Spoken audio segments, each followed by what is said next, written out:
Sports Wrap, your dynamic, riveting weekly sports show on Q95. The entire Caribbean is listening to Sports Wrap on the big station every Thursday from 6 to 8 p.m. And National Athletic Coach Emmanuel Oblak. Sports Wrap, your one-stop shop for unique, inclusive, in-depth analysis of local, regional, and international sports, bringing you the best in sports debate and up-to-the-minute information and statistics. Sports Wrap, every Thursday, 6 to 8 p.m. 2 exciting hours of pure, exciting sports talk. The experts are in the house. Sports Wrap, every Thursday evening, only on the big station, only on Q95. Lock it in. When you want the bed, what you do? Shop at the CS. Better than the rest. Go shop at the CS. And they all confess. Shop at the CS. You get more for what they say. Shop at the CS. Shop at the CS. Yeah. Shop at the CS. Shop at the CS. What they say. Shop at the CS. CS family, customer friendly, with free locations. It's so convenient, and our prices, they are the nicest. Madam, that's where you belong. Oh, tell your mama, tell your papa, shop at the CS. Tell your son and your daughter, shop at the CS. Auntie, nan, and cousin, friend, open power, all of them. Grandma, grandpa, open neighbor, girlfriend, boyfriend, side, what? Shop at the CS. Shop at the CS. Shop at the CS. Shop at SES. Check us out at Pottersville, High Street, and Downtown Rose. Dominicans, enjoy your property, protect your property. You homeowner and businessman, protect your property. Insure your property. Can't wait for the hurricane. Can't wait till you flood again. Can't wait till your roof fly out and all your business coming out. Remember, no insurance company will insure your property when a storm is approaching. Get ahead of the hurricane season and insure with a company who gives you the assurance of payment for your valid claim. Come speak with us today at New India Assurance Company Limited, upstairs AC Shillingford and Company Limited, 24 King George Street, Roseau. Bring along an up-to-date valuation from a qualified engineer and get insured today.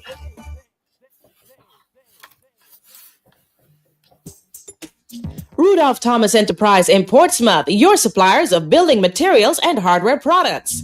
Over 20 years experience in the business. Rudolph Thomas has lumber and plywood, Portland and tile cement, steel rods, galvanized and fenced pipe, and Rudolph Thomas can meet all your wire needs. Galvanized roofing sheets, doors, windows, toilet sets, face basins, and bidets. PVC piping, fittings, and lattice. Check out Rudolph Thomas for ceramic and vinyl floor and wall tiles, nails, nuts and bolts, paint and painting supplies. And check out their line of electrical and hand tools. And Rudolph Thomas is your one-stop shop for hard-to-find items like fiberglass mat and fiberglass resin and welding rods. Go now to Rudolph Thomas on 1240 Bay Street in Portsmouth.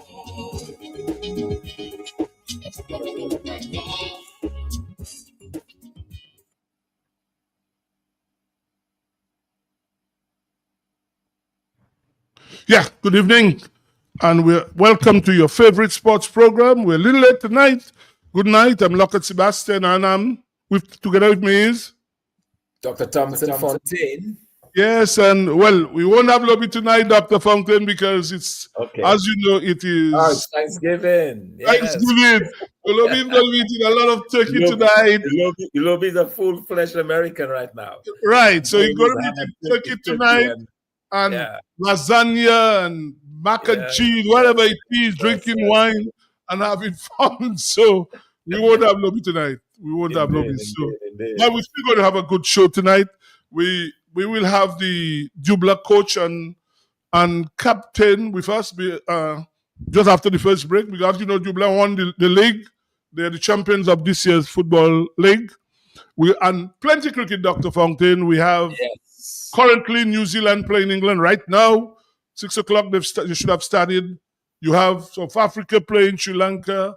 You have West Indies playing Bangladesh. You have Australia playing India.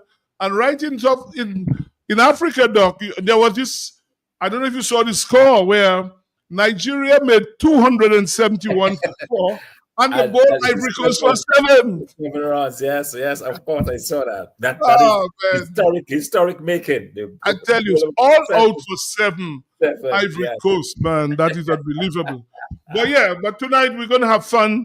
And you know, Doc, last week, you weren't there because you were traveling. But Ronald London made the point last week that he saw tents at the Dominica Club. It looked like that's where they were going to have their Christmas village. But he was wrong, because what they have done is even worse. Doc, I went by the gardens yesterday and I couldn't believe it. On the cricket area, they have now put in a fence, and a fence on the cricket area. Now, let me say this. Wow. Next week, Saturday, the Cricket Association has the T10, which starts next Saturday, and will be going on for 2 weeks. There are 6 franchises. The guys have to practice. Now, they cannot practice in the gardens at all. Oh, my goodness. No, what I know, I played cricket for Dominica for years, and before me, people like said Davy Shillingford, Babs Dyer, Ozzy Lewis. These people would know that the gardens was given for cricket, and the Cricket Association had full control. These people, hear what has happened, you know. Last week, Saturday, they started putting up their fence. The Cricket Association gets a letter on Tuesday of this week, and the letter they're telling the Cricket Association, in other words, we only letting you know, but you cannot object to we using that is in the letter. I don't have the letter. The Cricket Association president can probably make it public, and again, I don't know why that shouldn't be public yet. It's not the Cricket Association. It's not a private company. It's not like a company for sole proprietor. The Cricket Association president must come out and let people see this letter. Because and that letter was written by the PS in housing. What I want lawyers out there, too often lawyers depending on just making money. There are lawyers that were in the Cricket Association, do pro bono work. Take that up. It is wrong. The people cannot go in the gardens and start putting up tents right on the playing field. And then a letter now we know who the Minister of Housing, we know that. The PS writes the letter telling them we're going to do that and you cannot object. That is in the letter. That is a fact. And everywhere there's a sports field, the people do their nonsense. And it appears some people, all they can figure about is fat. They can't use their brain to do something else. Fat. Right on the cricket field, Dr. Fountain. Amazing.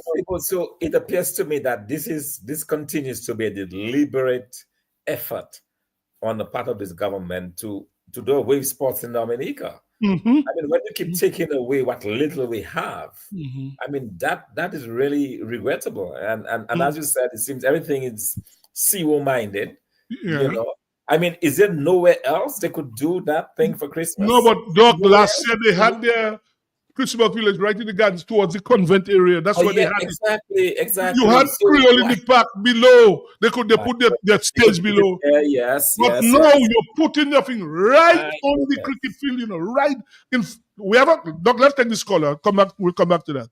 There's a color because this is the shameful. It's deliberate. But you're right. And the thing about it is to say that what the color is. Let's take the color. Good evening. Gentlemen. Good evening. Before when I see that, I couldn't believe my eyes. I said, Kisa, if children going to practice cricket, they come from the village and they have a cricket match, where are they going to put it? And that's going to stay there till next year, January 7th, they said. Till next year, because it's Christmas, all in January, that's still going to be there. They're going to take so long to take that out there. I say, oh, no. I have to talk about that because I couldn't let that pass me when I see it. Because during the independence, they had a big stage there. So I said, no, not a big stage there. It's a wide tent I see there and fence up the area. The people have no regard for sports. They have a sports minister there. And there's two of them there, especially the man that say he play cricket. I cannot understand what kind of sports minister that is when he haven't got balls to stand up to these people and tell these people children need a recreation area where they have to play their football, their cricket, and those things. He does it like a buffalo. Bye-bye. I don't say that. And I called Emmanuel Nanton about that, and I said to him, you're a former president of the Cricket Association. You are connected with these people. You must intervene because that's wrong. Right on the cricket field. And what I'm saying, who gives the people authority to do that? So because you feel you're a minister, you cannot do what you want in Dominica. I mean, the gardens is under the control of the Cricket Association. You're telling the people we are going there and you cannot object. I mean, where are we? What kind of law is this in Dominica? My goodness. Boy, this is crazy, man. I mean, I've never heard of this thing. And it looks like it's like might is right. That's how I look at it. That people can, and we have spoken about that. Sports in Dominica, it has gone down the drain. Nobody cares. All these people looking is to get rich, some of them, and forget about young people. Because you have next week, the Cricket Association T10 starts, and teams cannot use the gardens now to practice. They have taken the playing area to put up their... And, if you see the poles and fencing, on the playing field, the cricket playing field. And you have by the convent, you have below where they have in Creole Park. They didn't go there. And people are telling people that they cannot object. We are going there. We're only letting you know. The Cricket Association gets a letter on Tuesday of this week. They started the fencing from last week, Saturday. That is what the kind of law you have. So it is clear that they know that they have the authority. The Cricket Association have the authority. Mm-hmm. It would be good to get a master's comment. I wish you would call. You would call because you see that should be. Let's get this caller. We'll come back. Good evening. Good night. Good night. Good night, Dr. Fountain. I don't know who else is there with you. No, that's two of us tonight. Yeah. Ivo, you need to get the president of the Cricket Association on the phone to tell the public what is going on and to ask the president what is being done about it. Because the gardens don't belong to any one entity. The gardens belong to Dominica, where cricket has been played for how many decades. But yes, the Munsa, you can declare tooth bagay how they want. That cannot be happening. You're right, caller. Not only disrespect to the Cricket Association, is disrespect to all Dominicans. We need to see about that right away. The cricket, get the president of the Cricket Association. Let us hear what he's saying, what he's I'm sure he's listening. And I know he's listening. I know he's listening to me. And he should call. I shouldn't have to call him. No, we shouldn't have to call him. We the citizens, we the people who listen to Sports Rap want to know. Yeah, because he got a letter maybe on Tuesday. They started putting up the things in last week, Saturday, on the playing field, to put wire fencing on the cricket playing area.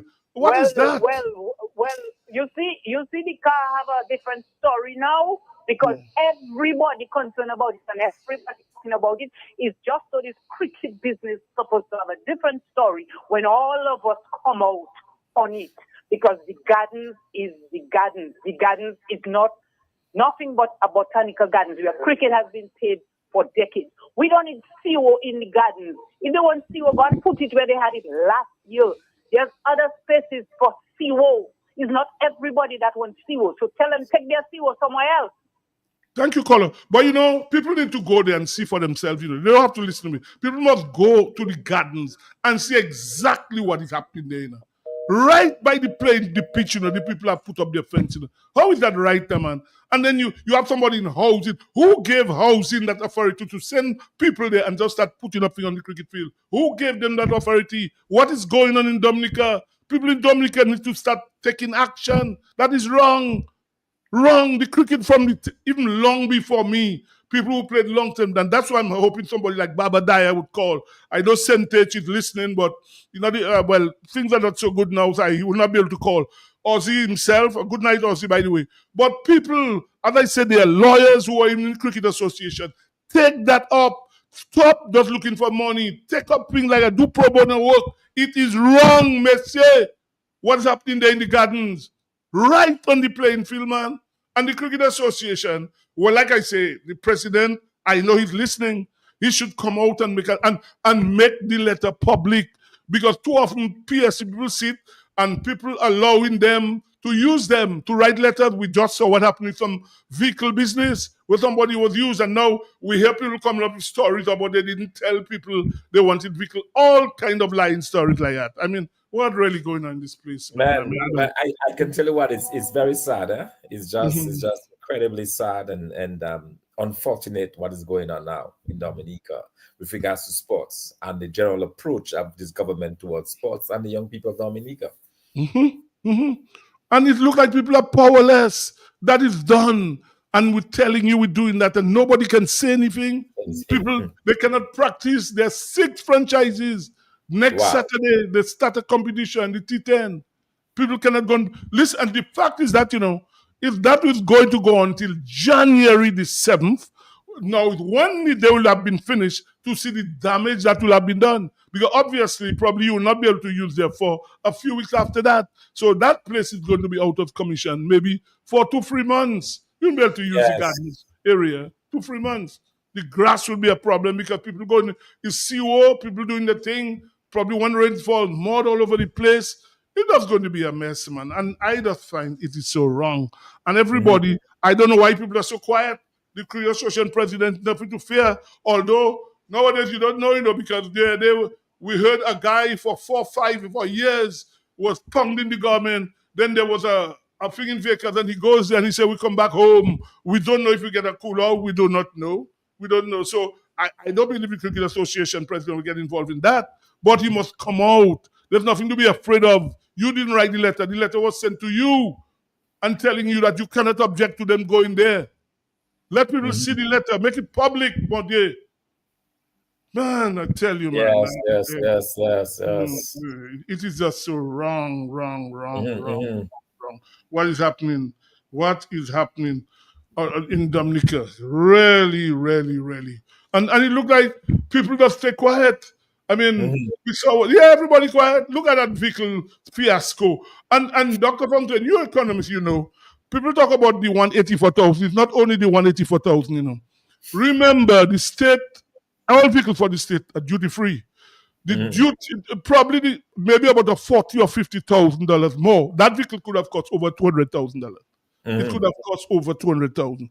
So because it's duty free, so all that the country has been defrauded of. I would say defrauded. That a vehicle is bought. Now you heard the leader say he didn't tell anybody to buy it. So who gave the people permission to do that? Who did that? No, this love. You know, I have the same reaction. So wait a while. Am I to believe that somebody, some public servant, took on their own and says, "Oh, the Prime Minister kids need transportation, so let us get a vehicle"? I mean, come on. No, but you know, Dr. Fox said, when I first saw the thing, I'm like, I was laughing, and I say, you know what? These people, you have people calling saying, okay, what really need to happen? These people, a doctor need to intervene. These people can't be in their right mind. Who does something like that now? Yeah, who does that? I mean, that is not normal behavior. And then you hear now, I didn't tell anybody to buy vehicles for my children. Boy. We're in a bad place in this country, boy. I don't know. I don't know what is going to happen. How are we going to get out of that? I don't know. We have a caller. Let's take the caller. Good evening. But people he tell wrong and say the vehicle is for the state, for the government, for when dignitaries like coming in. And after that, boy. But one of these co-pilots on the other side said the vehicles was for the children, because the other one too old. That's 20 years on it. And I found out that's a lie. I heard the vehicle was bought in 2016. Yes. So I heard. But the co-pilot now says the vehicle too old, it will break down. The children shouldn't be driving a vehicle that should be breaking down and blah. Not too long ago, I think maybe about 2 or 3 years ago, maybe Mr. Thompson would know that the man ordered about 2 vehicles that cost over $500,000 for the state, you know. So you could drive dignitaries around when they come down there. Now you say that the state motor car forward. Big lie. Well, McIntyre get his payment, he get to be deputy. Bye-bye to sign. You know, I'm just saying something, Doc. A long statement coming from the, what's it, the headline is saying that procurement of vehicle by the Office of the Prime Minister. Yeah, November 28th. Today? Yeah, look, something just coming now. Wow. Yeah. We have another caller. Let's take the caller. Good evening, caller. Yes, good night again. Good night. So you see when everybody talk about the vehicle, how the story changed? True, yes. But it's all still plenty lies. So we have to talk about that botanical garden business. You're right so with that. Realize. Yeah. They can realize we mean business, because they cannot just keep doing what they want like that.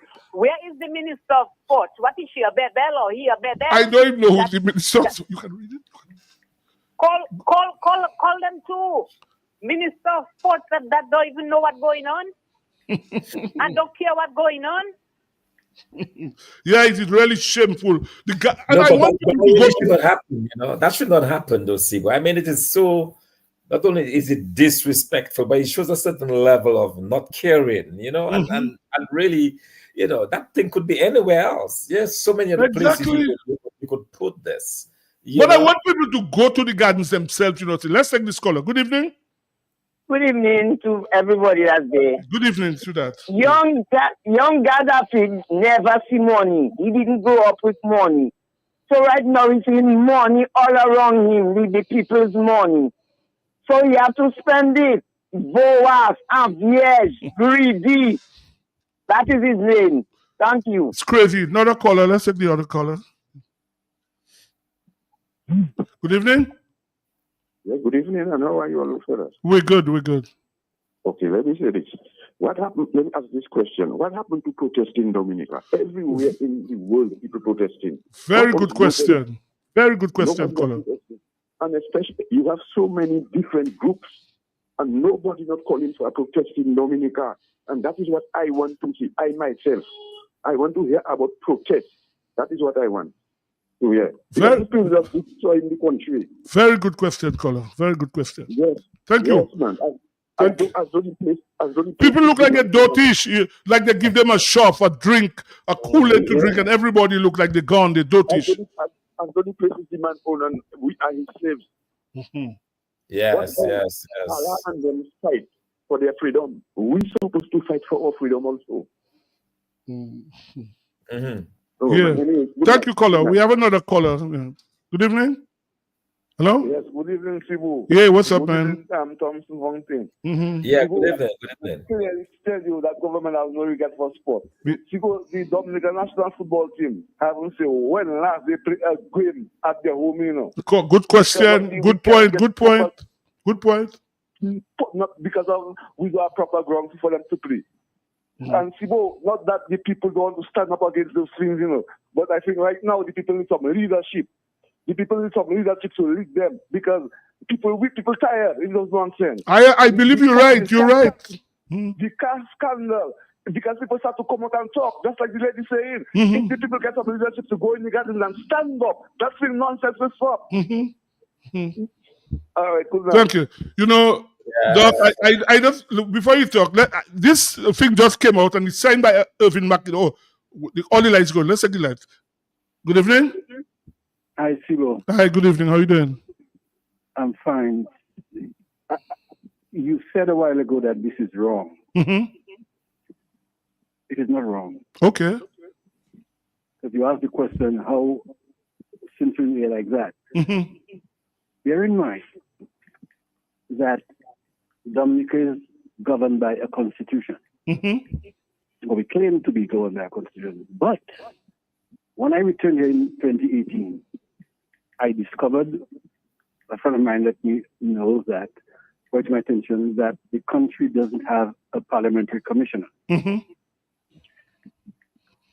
A lot of people have been complaining about it, and the reason they complain is because they say other countries have one, why don't we have one? The problem is that no one seems to have realized that the Constitution of Dominica says that you must have one. That's what the Constitution says. And I went on radio, I wrote in the papers that we are violating our Constitution, and we have been from the day we achieved independence. And nobody on either side of the political spectrum has made any effort to lobby the president to follow the Constitution of Dominica and appoint a parliamentary commissioner, which means that in effect, in spite of what the optics may say, in effect, Dominica is operating without a constitution. And the only kind of government in which there is no need for a constitution is one that is autocratic or one that is anarchy. So you cannot say it is wrong. It is right to happen when you have a people who will not stand up for their own constitution and insist that their president follow the constitution. We have been doing that for 47 years, and nobody in the political spectrum is prepared to tell the president, we right now have a constitution that is not in operation. Thank you. Thank you, caller. We have another caller. Thank you, caller. Yes. Good evening. Good evening, caller. Hey, Shibo. Hey, what's up? Dr. Fontaine. Yes, good evening. Shibo. Yes, sir. Mamadou Keshoy. Parlez, dis-moi. Oui, monsieur, mon autre collègue, monsieur, parlez pas toi. Oui, you got test Dominicain pour la yo pas pour vendre pour faire Gold Cup ça pour ça Dominicain. Well, nous que voir. Yeah. Thank you. Yeah, Dr. Fontaine, I'll send that to you, but I'm just going to read the last paragraph of a 4-paragraph letter that has been dated 20th tonight, just came out, and its statement reads, procurement of a vehicle by the Office of the Prime Minister, and signed by Honorable Dr. Irvin McIntyre. Let me just read the last paragraph. It says, Prime Minister Roosevelt Skerrit was not involved in the decision and as instructed that his children will not use the vehicle under any circumstances.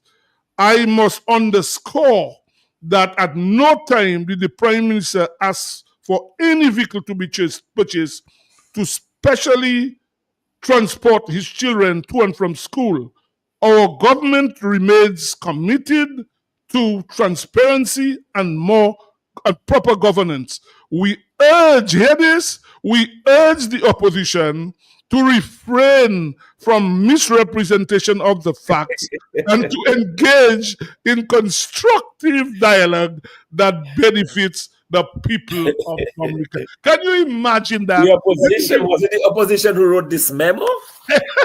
This is the last paragraph. I wrote a 4-page letter. Irving McIntyre just came out, and this is like he said the opposition to refrain. How can you imagine these people, boy? Why are they blaming the opposition? The opposition had nothing to do with this. You know, really? These people, you remember the beat bubble when they did their nonsense? People never knew it. The Lennox Clinton's program was mentioning that on it between you and me until it came public, and then they came out the story. They concocted, a thing to defraud the stage, beat bubble when they were caught. They come similarly this one. No, I can't understand if they don't believe people would know about that. So they think that would have been a secret. To take 184,000 and do that, no man. And then you come up with that now. This letter just coming out. When I saw that, I referred to that as public theft. Because I cannot imagine there would be any legislation within the constitution or the laws that govern this country that would allow a prime minister to access this level of funds for his own personal use. So in my mind, I was saying that this is theft, but I went on social media to indicate that to me that sounds like public theft. So I'm glad the finance minister realized that they made a mistake, that it was the wrong thing to do, and in fact that was public theft, and they withdrew it. But to some, and then he comes up with that letter now. Makes no sense. Yeah, we have a caller. Good evening. Yes, good evening. Yeah, yes, good evening. Good evening, gentlemen. How are you doing, man? Yeah, this guy is just like Putin. Just the same Putin strategy. The opposition must be prim and proper, but has it been 2 weeks since he referred to, and I quote, they frayed in their ass?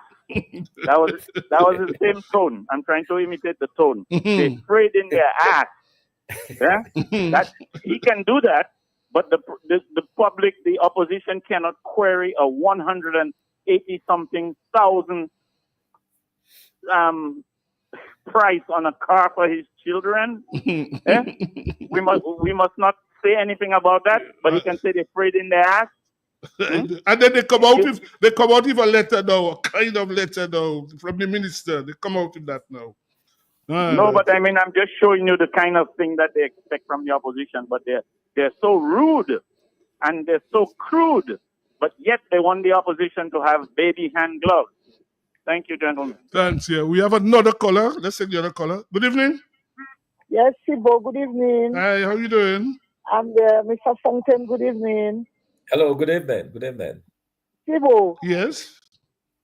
Go ahead. I'm listening. Just watch that. You leave your home in the morning. You leave your wife at your home. You don't leave money for fish. You don't have no money, nothing to cook. When you come, you meet him Dowad in your plate on your table.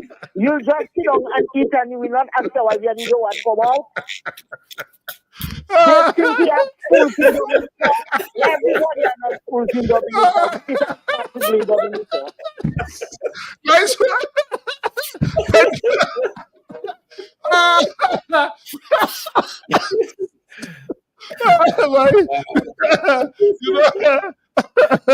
Why this is something, and all sorts of stories. I mean, and then what comes up with that thing, a long letter like that. These people do their mess, and they're coming out with this letter and blaming the opposition now for their another caller. Good evening. Ibo, I missed part of this. That letter he was reading there, you say it's 4 page? I said a 4-paragraph letter. A 4-paragraph. Not a 4-page. 4-paragraph. And who's it from? It's dated tonight from Mr. Irving McIntyre below. It's the statement comes from. Listen to this joke, okay? When somebody heard the cocoa that went on today with the Prime Minister putting some more lies on top of the lies, the original lies from the original memo. Now that he say he did not soccer for his children and is to drive guests. So when that came out today, You know what somebody said? Mm-hmm. Well, Irving McIntyre going to resign. Well, look, so he resigning. He writing letter to no excuse. A big statement that just come out. A big statement. Wow. Incredible. Good. All right. Thank you. A big statement now. Just come out. 4 paragraphs. Now just come out from Dr. McIntyre. Just came out. My word. This really was. Where we going, man? Where we going? And blaming another thing, blaming the opposition, blaming the opposition now. If the opposition that did that, so they do their nonsense and blame. Let's take another caller. Good evening. It's me again. Yeah. This is above your pay grade. You're right. That statement was made to that same minister. Eh? It was told. Yeah, you're right. Yeah, it was told at a press conference. Another caller. Good evening.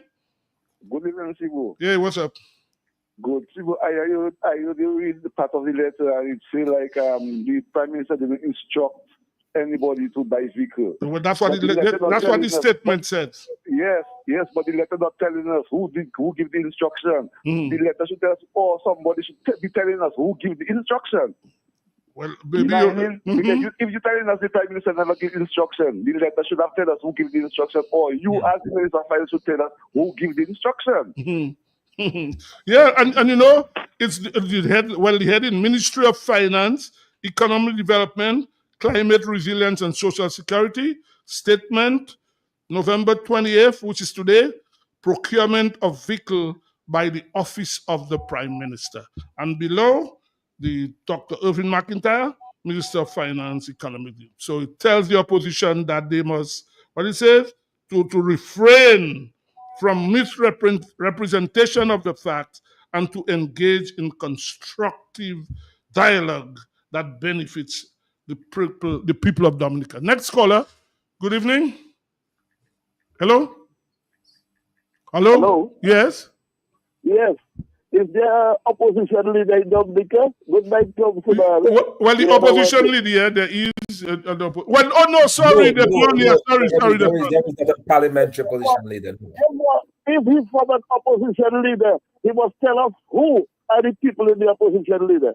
Thank you very much. Who you asking? Say it again. Say again. No, I think he was referring. Yeah. Tell us who must. What are you saying? People that in the opposition and who is from as the opposition. Thank you. I don't understand what you're saying. I think because it says in the letter that the opposition should not spread whatever. So he's saying he should say who is the opposition in that case. Okay. Oh, okay. Well, yeah. I say he said the opposition. Yeah, you're right. We haven't. Good evening. Yes. Yeah.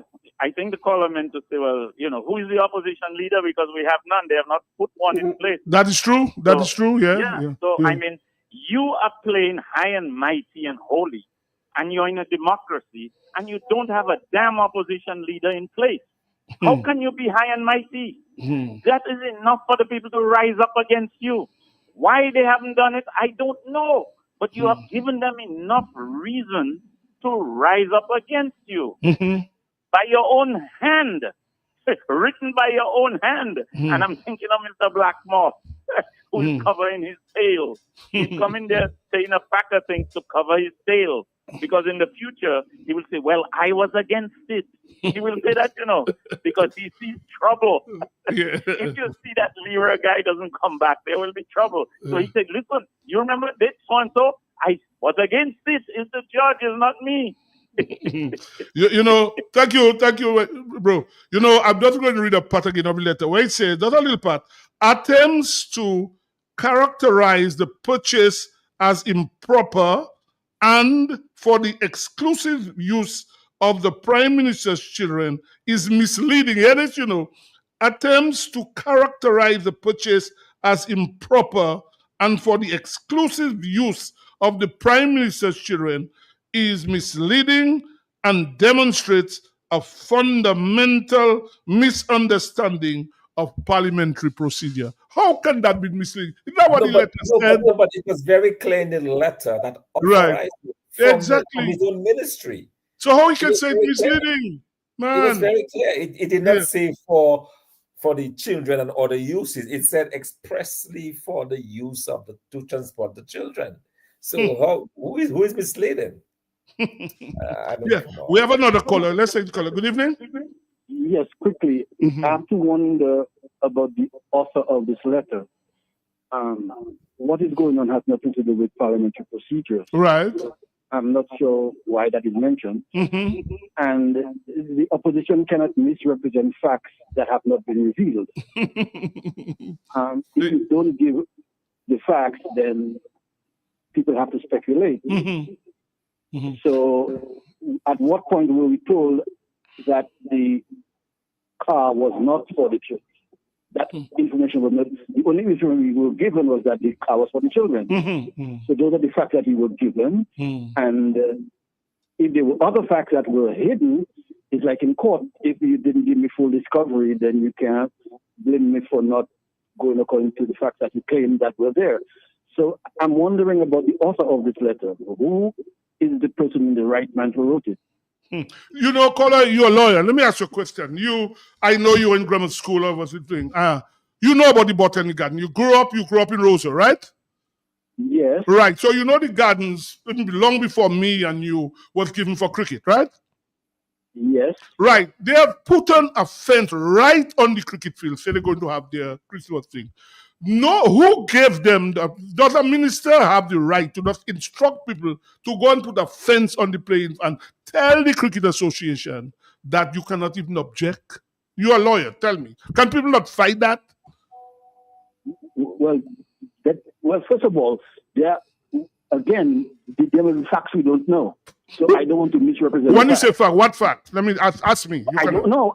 I don't know who may have given a command some time ago. We live in a country where things are being done in secret. So people may have authorization that we don't know.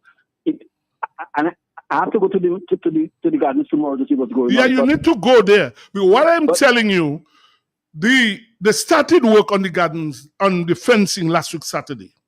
The Cricket Association received a letter on Tuesday. In other words, telling them, well, we just want to probably a little courtesy. We're going to do that, but you can't object. And that is 4 days after they started mounting the fence on the playing area. 4 days after. The Ministry of Housing, how does the Ministry of Housing have power to do that in the gardens, in the playing field, where that is where first-class cricket has been played. That is why I played for a number of many people. That's where cricket, you grew up knowing cricket in the Botanical Garden, not the Windsor Park, in the Botanical Garden. How could they do that? Yeah, they prevent people from playing there. Something is strange there, but again, I don't have the facts, so I don't want to misrepresent any facts. Well, there are no facts, I'm telling you. They used to have their Christmas village towards the further end by the convent there. They've taken it now and putting it right on the playing field. They had Creole Park below by where Coca-Cola factory used to be. They're now coming on the playing area. How is that right now about there? Well, remember, Sibo, we have a situation in Dominica where we have got to the point where the standing rule in Dominica is that you do whatever you can do as long as you can get away with it. That's the principle on which we operate in Dominica. So as long as you can get away with it, you do it. And that is why that happens. I don't know, man, but this is just so wrong, man. I mean, when I saw that, I was really disgusted. And as I said, I called Emmanuel Nanton, who was a former president, and I asked him about it. I tell him, intervene, speak to his people. And as I said, they are former lawyers. They are lawyers, not former lawyers, who are former members of the Cricket Association. I'm sure I know they're listening. They can do some pro bono work and do something about that. Help, assist. Help the Cricket Association. Yeah, they ought to, because it wouldn't cost them much. Yeah. You aren't going to court yet. This is just a matter of doing something, inquiring about something, ask for information. Under what auspices are you doing this? So that we can know how to proceed from there on. I think they have that authority to do it. It's not going to cost them that much or anything to do that. Exactly. Dr. Sis, I mean, thank you. We have another caller. We have to take a break just now. Yes? Good evening?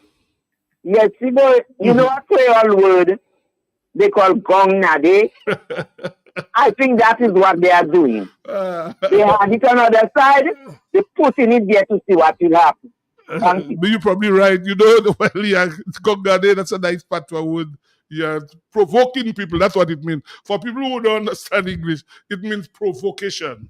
So we were over there. We come in there now to show you all who is boss. All you can't stop us. We go in there and do our thing. And all you have no say. That's what they call them. When you say Gongade, man, I tell you. Well, we're going a little up because we're supposed to have the Jubla. I just got a text from him saying they're running a bit late. They might join us about 7. That is the coach of the Jubla team and its captain. They just won the local league, so that's why we have gone a little extra with that. But we're going to take our first break. So Dr. Fountain and I, in the meantime, we'll talk about English football because Dr. Fountain, Manchester City going down and down and down. Yes. So we'll after the first break, we'll talk about that. But I'm urging people again, go and see what's happening in the gardens. And people must speak about and protest. It is wrong that people cannot decide. And PSCs are being used. A PSC in housing is writing a letter and to the Cricket Association. And they're going there to have, and the Cricket Association starts at T10 next week in the Windsor Park. There are 6 franchises. People, that's a practice area. They cannot go and practice now. They cannot use it. What are these people doing to our sports people in Dominica? My God. Do something for us. Already they robbed us of seeing match in the World Cup. They haven't put the lights up to now. Look, Christmas is coming. So again, we're going, the end of the year, there will be no lights in the Windsor Park again. My goodness. On that note, we'll take a break, Lambi.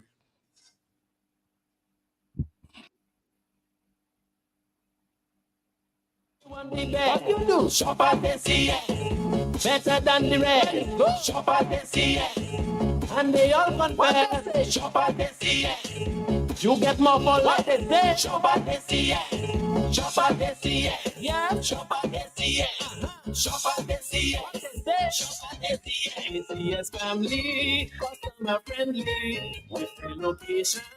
It's so convenient, and our prices they're the nicest. Madam and Monsieur, that's where you belong. So tell your mama, tell your papa, shop at the CS. Tell your son and your daughter, shop at the CS. Auntie, nan, and cousin, friend, open power, all of them. Grandma, grandpa, open neighbor, girlfriend, boyfriend, side. What? Shop at the CS. Shop at the CS. Shop at the CS. Check us out at Pottersville, High Street, and downtown Rose.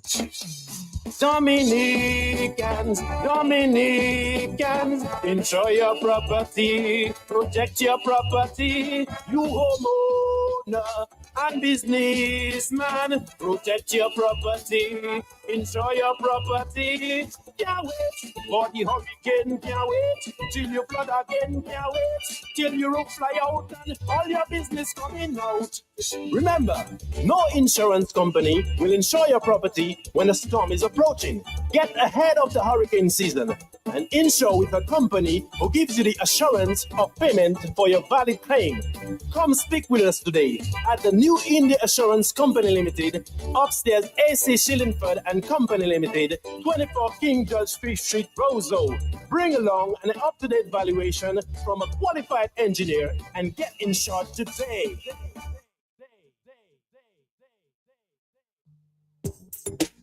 Rudolph Thomas Enterprise in Portsmouth, your suppliers of building materials and hardware products. Over 20 years experience in the business.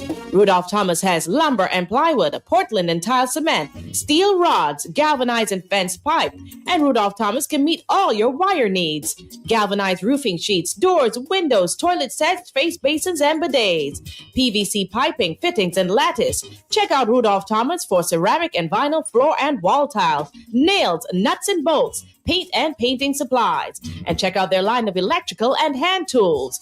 And Rudolph Thomas is your one-stop shop for hard-to-find items like fiberglass mat and fiberglass resin and welding rods. Go now to Rudolph Thomas on 1240 Bay Street in Portsmouth.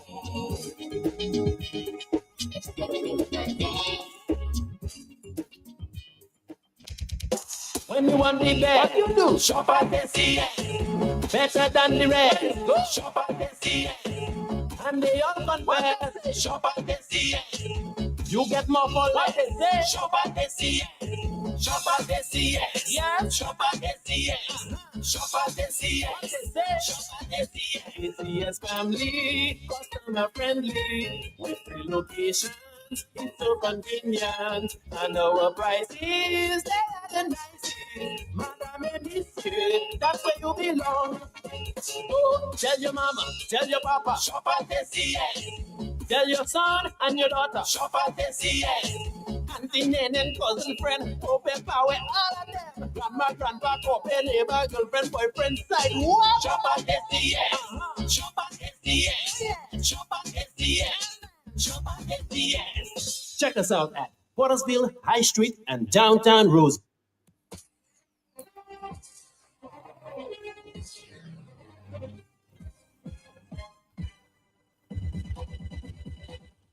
And we're back, and let us say a special thank you to Rudolph Thomas and ACS. They've really been good to Sports Rap. They have sponsored us, and we're appealing to people out there, potential sponsors. You can sponsor Sports Rap as well. Just get in touch with the marketing department and say you would like to. You don't have to sponsor every night, but whatever you can. By the way, the latest score: New Zealand have just been bowled out, Doc, for 348 against England. Yeah, I was watching it even as we on. I was watching it live. Yes. Yeah, 4 for 69 Basha. So England will start batting in a while. So that's the first test match between England and New Zealand. Actually, the first ball has been bowled now. Okay, right. So New Zealand have been bowled out. England just started their inning. 348, they're chasing. We'll come to cricket in a while, but we're going to be discussing. And Doc, I'm sure you want to say Thanksgiving to a lot of people in the States now. People like, by the way, let me say good evening to Vivian Renee. I'm sure you're all enjoying your Thanksgiving. My brother Smith in Jersey, everybody else, Thelma in Texas. I'm sure you're enjoying.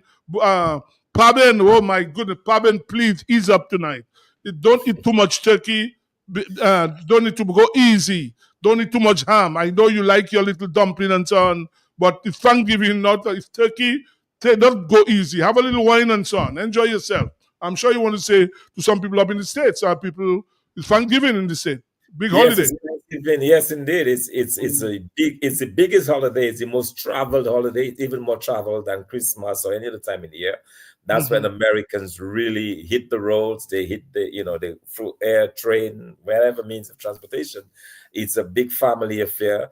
And I've gotten several photos of different foods being served, crab backs and some even callaloo crab finding its way, the Thanksgiving meal and so on. Very, very, very big event there. And I really want to say happy Thanksgiving, to all of those who are, and even in the midst of that, people are still listening to. Oh, yeah. In fact, last week, Doc, a few people from the States texted me and they were saying to ask the station, because now the time has changed. So 5 o'clock, that's why some of them are still at work. So they were asking if I could move the program a little later. I told them, well, that can happen. Yeah, because so many people listen to the program. So people text me asking me that. The good thing is they can catch it because it's taped. It's on them. It's on YouTube, right? We're on YouTube. And they can tap it to right. And they can use their phones, their vehicle. They can drive and listen on their vehicles. So we have a caller. Let's take the caller. No, they can listen to it after when they come from work. Before the break, you were talking about the British Premier League. It's very very interesting because in my view, Liverpool has already there are only 12 games out of the 38 games for the season. But I believe the fact that they have gone 8 points clear of Man City. Tells me that Liverpool very much on their way to winning this year. Before it would have been a closer contest, even with Arsenal. Arsenal started very, very well. They're now down to 4th place in the league, and the surprise is really Chelsea at number 3. But it's very interesting. We have been so used the past 2-3 seasons. 5 years, Manchester City. Competitive type of playing. Let's come back to that, Doc, because let's take this caller. Come back to it. Good evening. Hi, Sivo. Good evening. How are you doing? Oh, very good. Good day. What's up? All right, man. For the past couple of days, I've been listening to this issue, and I heard this apologies for the government calling the radio station and defending that issue, saying how the state has an obligation to provide transportation for the children under 16 of the Prime Minister. But look now, the Prime Minister is rescinding that decision. So if that was true, what Apologies was saying, then why would the Prime Minister rescind that decision and they would have to send out so many memos saying that the Prime Minister never asked for a vehicle? Now, the second thing is the memo was leaked. The public never saw the memo that was asking to purchase a vehicle for the Prime Minister. But all of a sudden, all other memos that come after that, the public getting them. So there's a memo to rescind whatever happened, the public getting it. There's a memo saying that the Prime Minister never know, the public getting that. But the first memo saying that we're going to purchase a vehicle for the Prime Minister children, the public couldn't see that one. But every memo thereafter, the public sees it.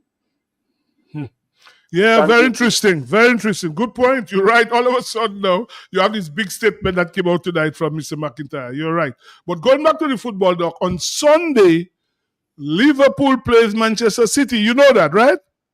Yes. On Sunday. So if Liverpool wins that game, they will be 11 points clear. And I cannot see Manchester City coming back from there. No. I think already we've because 8 points is a big gap.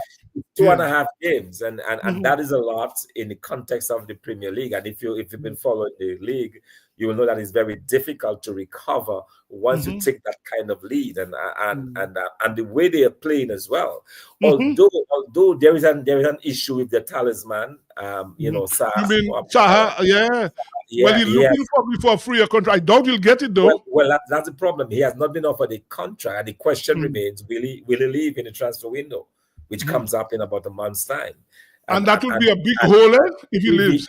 If he does leave, then it could create a problem for Liverpool. But I think at the end of the day, they will look at his contribution to the club. They look at the fact that he wants to remain. He wants to be part of what is going on, and most likely he will get a contract that will allow him to stay on and be a part of this winning legacy there for them. And Manchester City, their problem is the defense. In fact, if you watch them yesterday again in the Champions, they were leading 3-0 and they almost lost. The team came back from 3-0 and drew the game. Let's take this caller. We'll come back to that. Yeah, their defense is something else. Good evening. Shiva, good evening. Hi, how are you, man? And good evening to Dr. Fonky. How are you? Very well. What about you? I'm okay for now. One day at a time. Shiva, when you reach on the cricket, I will call back again. No problem. I want you to give me a little, explain to me about this thing with Barbados and... we have to come. You mean the double forfeiture? Because I don't really understand it. So when you reach there, I just listen. Thank you. She's talking about this fiasco. We'll come to the 50 over, the Super 50. Let's take this caller. Good evening. Yes, good evening, Sibo. Hi. Good evening, Dr. Thompson Fontaine. Yes, good evening. Good evening. Yeah. Thompson, I called to say 3 things. And Sibo, I called to say 3 things. Right, go ahead. Yeah, very quickly. What you're doing there is very good. It's very, very good. And I think it transpires sports. Sports is primary, but it transpires the view that the Botanical Garden is a heritage for Dominica. That's number one. And so your advocacy of trying to preserve, I mean, the cricket field, a place I play, a place I coach your son. Yeah. Yeah, man. I mean, come on, man. We're talking about the Botanical Garden. It's beyond all of us. It's beyond me, you, Thompson, and any cricketer Dominica has. And so what you're doing there tonight, it's good. So you're advocating and saying, essentially, to preserve what we have always have. Please. That's number one. The second point I would make, if you would allow me. No, go ahead. The view that, Ella Sibo, when you get a chance to recognize the young men from Dominica who plays for the West Indies right now. Well, we're going to be talking about cricket tonight. Of course, we'll talk about them. Yeah, go ahead. Absolutely. We have to recognize Afanias. We have to recognize Kavem. And even if he says he's from St. Kitts, But the Louis boy, you have to give credence that his father is from. His granddad is from. No, his father is from Dominica too. Both of them. Father and grandfather from Dominica. Both of them. Very good. All right. So we're on the same page. All right. So that's just my 2 points I wanted to just. Well, you said free. What's the other one? You said free. You said free. You forgot the other one, man. No, I don't forget it. Hold on, I have a little paper. Yeah, you said free. The first one is that. Yeah, well, the third one is you guys are doing a good job. Keep on advocating for the good things in Dominica. I think what you did tonight was very good. You serve as an advocacy for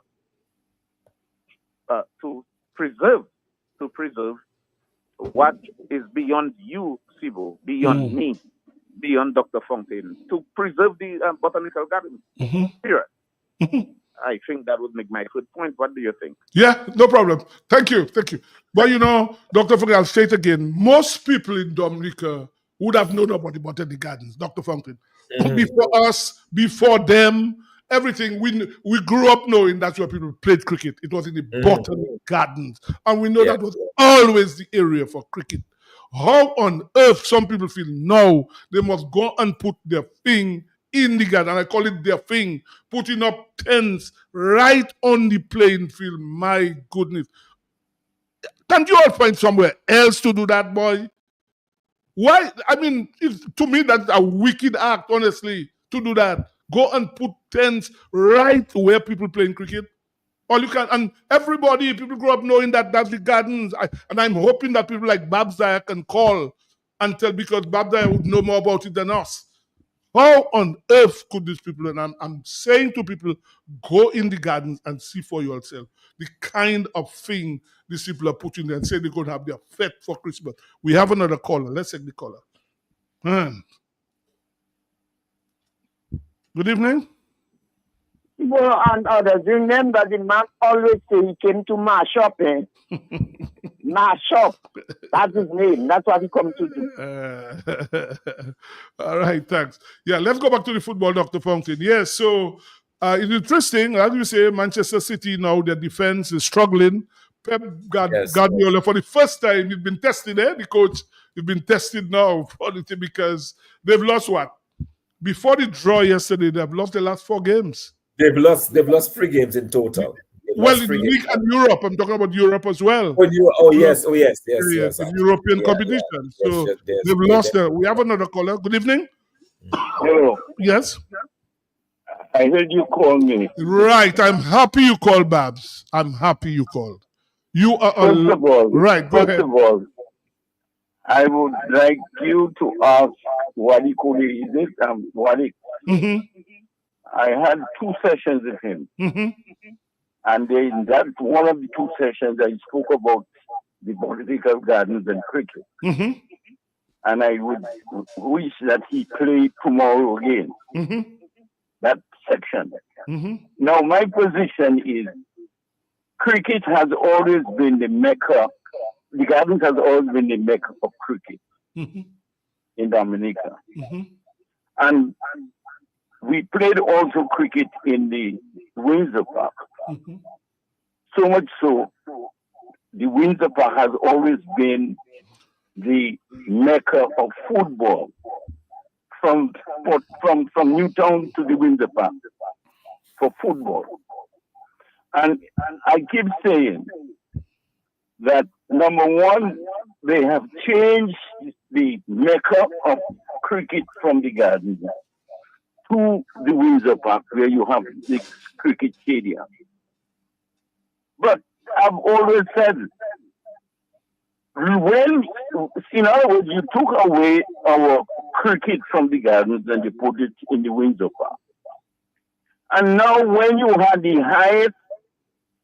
highest tournament in cricket, apart from the test match, the T20, the World Cup, the T20 World Cup, yeah. The World Cup. You could not play cricket there. You could not play cricket there when you took cricket from the garden and you put it in the Windsor Park.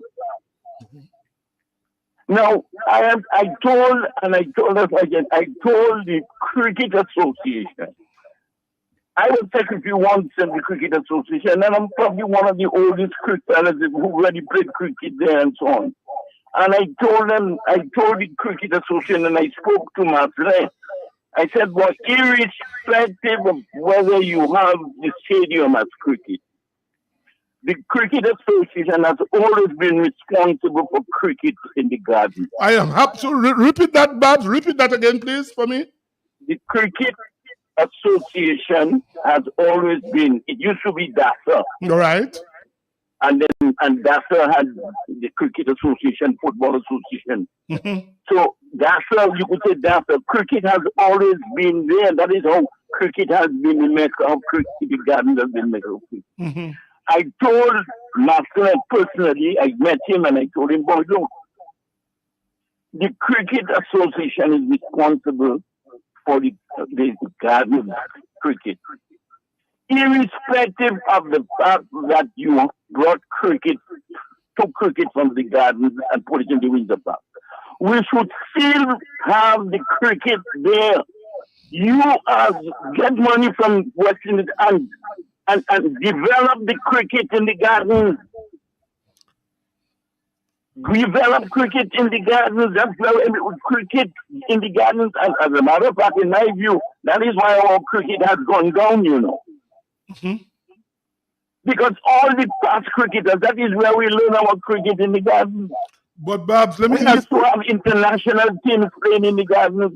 E.W. Swanson said that was one of the best cricket grounds in the Caribbean. Mm-hmm. You believe in Barbados they're going to remove Kensington Oval as their main cricket ground? Mm-hmm. Sabina Park. You name them, all the other Trinidad.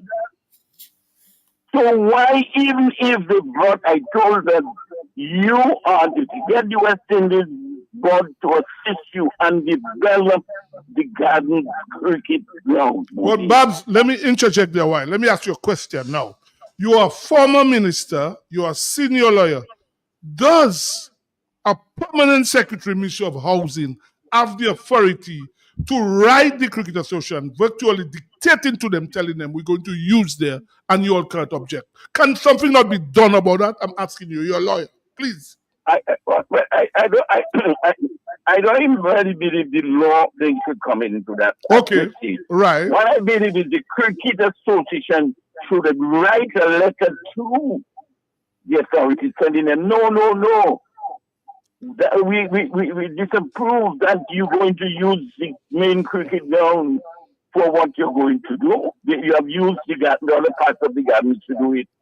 Why are you going to do it now? When cricket is done, you have young people like Atanas and Gavin Hodge and these little pastors on the West Indies team. You need to develop the cricket in the garden because you not play using the. When last time you had a test match in the Windsor Park, well, we haven't had cricket for a while. But what I'm saying, Babs, they have actually put a fence in the garden on the arena. They put poles and a wire fence. You are not in control. The Cricket Association is not in control of the Windsor Park. Not the Windsor Park, you are in control historically of the cricket in the garden. Right, so correct. Forget about the Windsor Park and develop the gardens more the same way we do them. But what I'm saying now that they have done that, can somebody not put an injunction or do something about that if they refuse to do it? But Babs, you know what's happening.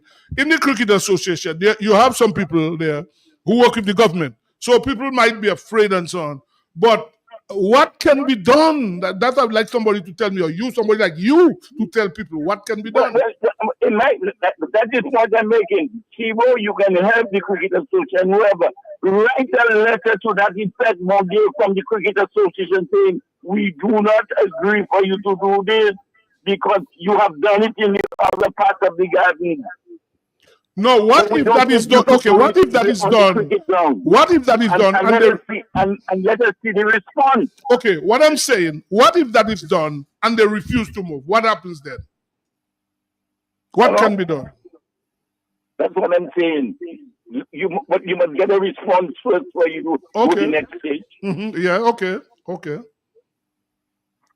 Get the first letter, and after you get the letter, you go down to the next. When you reach the bridge, you cross it. Okay. Well, I know I'm sure the president is listening. Right. You are a lawyer. I know he's listening. So I called on you. I'm happy you called. Thank you so much. Thank you. Thank you very much. Thank you. Thank you. Yeah, well, Dr. Fountain, we heard a lawyer, a former minister. We heard his advice, eh? Yes, indeed. Oh, yeah, we had 2 lawyers, in fact. 2 lawyers. Before that, we heard one, and now we heard Babs. So 2 lawyers have advice. Yeah. Yeah, because as he said, historically, the Gardens has always been controlled by the Cricket Association. As he said before, DASA, the Dominican Amateur Sports Association, long in the days of Wadi stuff and all of them, Dr. Yankee. And now we have a caller. Good evening. Shibo. Yes? I think sometime this year, I think we had 2 meetings at the University of the West Indies Auditorium discussing the Botanical Gardens and what should be done and what not should be done in the Botanical Gardens. Tiani was there and he was very much instrumental in helping to preserve the Botanical Gardens. Today he go home. I wonder what he will be saying now when he hear that happen in there. Because if people are there now, we go home.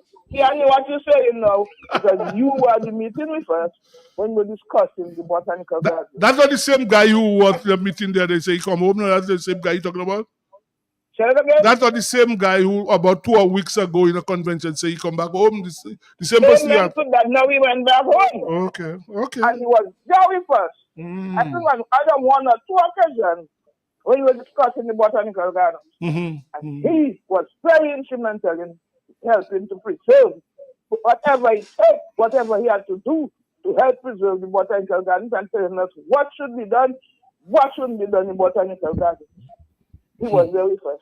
Let me hear what you were saying today. Thank you. We have another caller. Let's take the caller. Yeah. Good evening. Hello. Okay, we lost that caller. Yeah, so Dr. Fountain, yeah, so we still, the Jubla people, we're still waiting them. Maybe we'll have to take them next week because... Next week, yeah, because, and then also on the cricket, England... Yeah, we can, but let us deal with what the lady was asking, eh? She was asking about the fiasco in the Super 50 final last week, Saturday. There was rain early on in the day. Then the umpires at 6, about 5:30, decided that they were going to start, they would have a toss at 6 and start at 6:17 p.m. and play a 20-over game. When it was time for the toss, the match referee was out there. Neither captain came out for the toss. Neither of them. Now, under the laws of the game, the umpires have full control. If the umpires decide you have to play, you must play. Neither captain came out for the toss, obviously. So if you don't come out, if you don't turn up to play, you forfeit a game, by the way. Anytime you don't show up, you are forfeiting the game. So the West Indies board now is describing it as a double forfeiture. That's what they were saying. Yes, and they have charged both captains. Obviously, when you are charged, you have to respond. If not, you go before a disciplinary committee. And as a result, they have said now there'll be no winner of this year's Super 50. How unfortunate that can be, eh? Sibo, it's very unfortunate because I believe, and I'll tell you, when I saw it, I was really surprised that for a final, you don't have an alternative date. Right. Because if you're going to have a final to decide a competition as prestigious and as, you know, that's the premier one-day international competition for the West Indies. To me, there must be an alternative date for the final. In that, in event of rain, we move it to the following day or we move it to the following week. But that should be in place. The fact that you want to convert a 50 over into a 20 over is not fair, I believe. And I could see why the captains didn't want to play 20 over. It is not a 20 over competition. It is not. I think that was a fundamental error on the part of the umpires who were in charge of the game. Yes, but to me, and I would blame the West Indies board if there is no rule that says there must be an alternative date for a final. To me, Well, that is normally the norm. Well, Miles Bascom, who was on Sportsmax on Tuesday, he was asked that question, and he said an alternative day is a big cost. That's what he said. That was the response he gave. When he was asked that question, he talked about cost. But as you say, that's a fiasco. I mean, it's a shame that your main 50 over competition, you end up with a no result. Well, not no result, double forfeiture, because both captains get in their dressing room. I mean, that would defeat the purpose, really. A 20 over game does not have the same bearing as a 50 over game. These are two different competitions. Yes, it's like going into a test match and you're reducing a test match to 50 overs. Mm-hmm. But you know, I've always had a problem, Dr. Fountain, with this thing clashing with the test match. I spoke about it many times. There's no way they should have had this thing at the same time for test match. And you know what obviously happened? Most people were focused on what's happening in Antigua. I'm sure most of the board officials were up there. And nobody's in Trinidad. Nobody was paying attention. Yeah, they were not paying attention. And you have this big fiasco where you have this, which is a shame, really. I mean, that doesn't happen in any other country. Your main competition end up in a fiasco. This is not a school game. This is your main competition. And we're playing. It's like a revolt. A revolt. Guys decide we're not going there. We are playing because we don't feel it's right. The umpires are in control. I mean, say what you want. If they decide play must go on, play must go on. But I guess the two captains. So I hope the caller got the answer she wanted. As I said, they described it as a double forfeiture in that both captains refused to turn up for the toss. Hence, the umpires had no choice but to call off the game. It was serious, but in fact, what they have said to the prize money will not be given because there was prize money for the winner for that. Well, there's no winner. There's no winner. There's no winner. It was not decided. Yeah, I mean, it's very unfortunate. I mean, how much more costly would it be for one extra day? Good question. But this board in Latvia have made so many mistakes. I mean, so you take, for instance, you're in Guyana watching this thing going on, and your main spinner is not even on the West Indies team, and West Indies are playing. And Muti, in fact, I watched some of the game last night. The crowd there, no crowd there last night. Nobody watching the game. Nobody watching it. This thing in Guyana in the night. I mean, it's just a shame that the board sanctioned that competition. They sanctioned it in what's happening in Guyana. I mean, it's true, big prize money, but is it in the interest of cricket? Is it in the interest of West Indies cricket to have that one of the test matches going on? So, caller, I hope you got your answer. If any other question you want to ask, you can feel free to call back. But that's what has happened. It's a fiasco. No cricket was played on the final. There was no final game. There was no winner declared. So it's just a shame. That's all we can say. Yeah. And then we can also ask people, if you look back at the competition, when was it not acquit themselves very well at all? They messed up. As I say, let's take the caller. We'll get back to that. Yeah. Good evening. Hello. We're having a feedback there. Yeah. I forgot because it's related. The Windsor Park is now the cricket. The main cricket ground, so to speak. Okay? Because the stadium is there. Now, you remember the last, in football, now we were talking football, and it's related. All over the world, you have an away game and you have a home game. When last did Dominica have a home game in Dominica?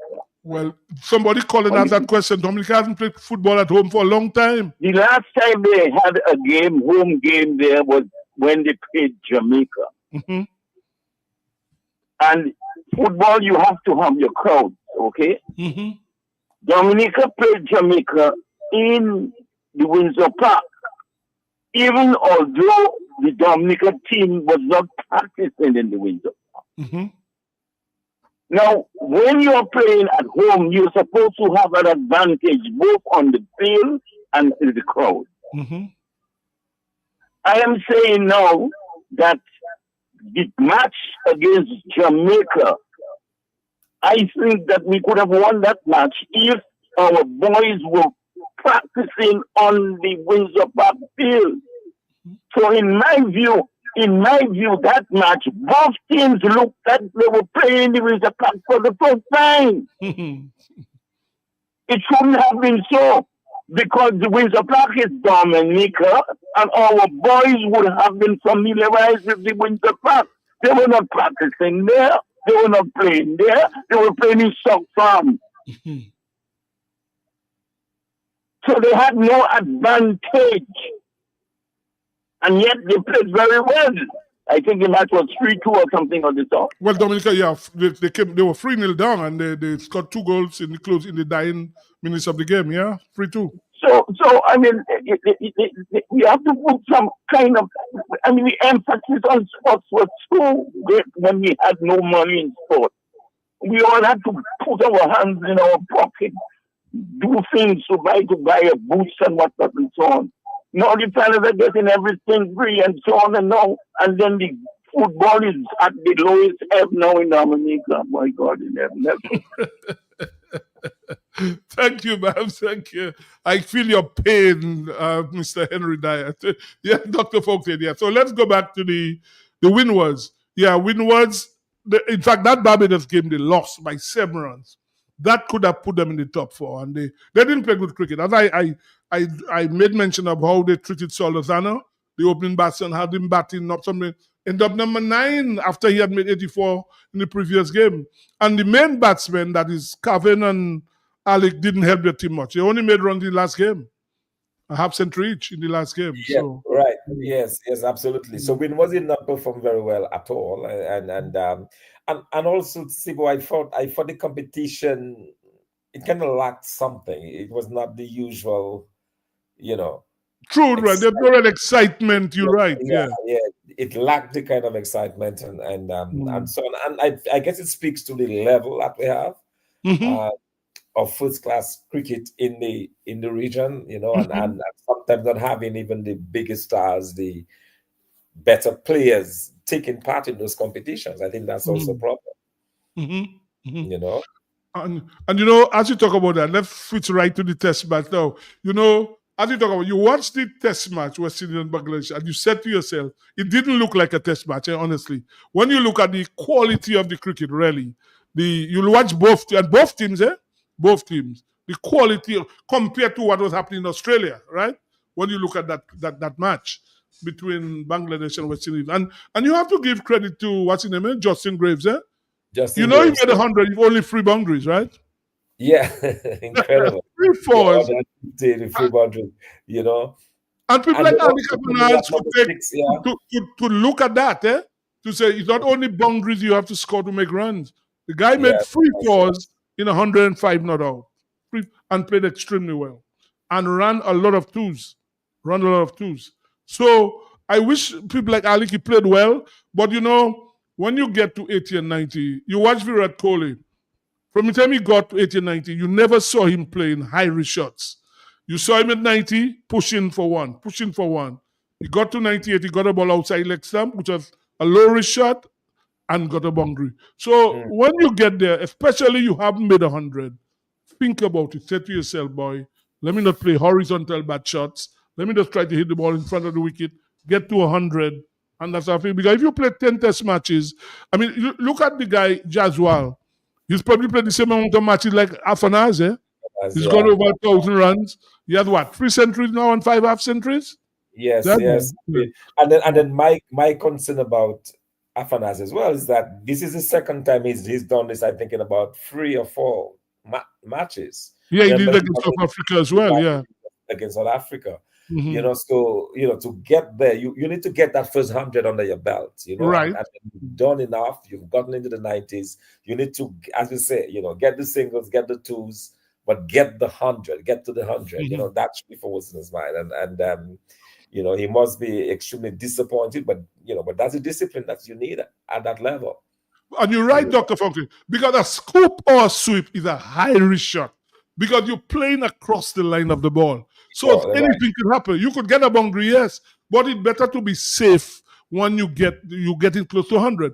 Play properly, push the ball around, get your ones and twos, then play high risk shots like that, sweeps and scoops and reverse sweeps as well.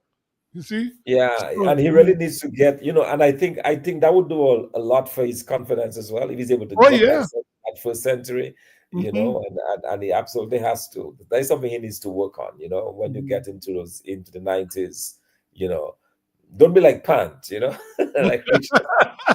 You know, he's gotten this in the 90s about 6 times, right? Yeah, Richard I mean, Pant Richard Pant about is just, 6 times in the 90s you know, in Test cricket, you know.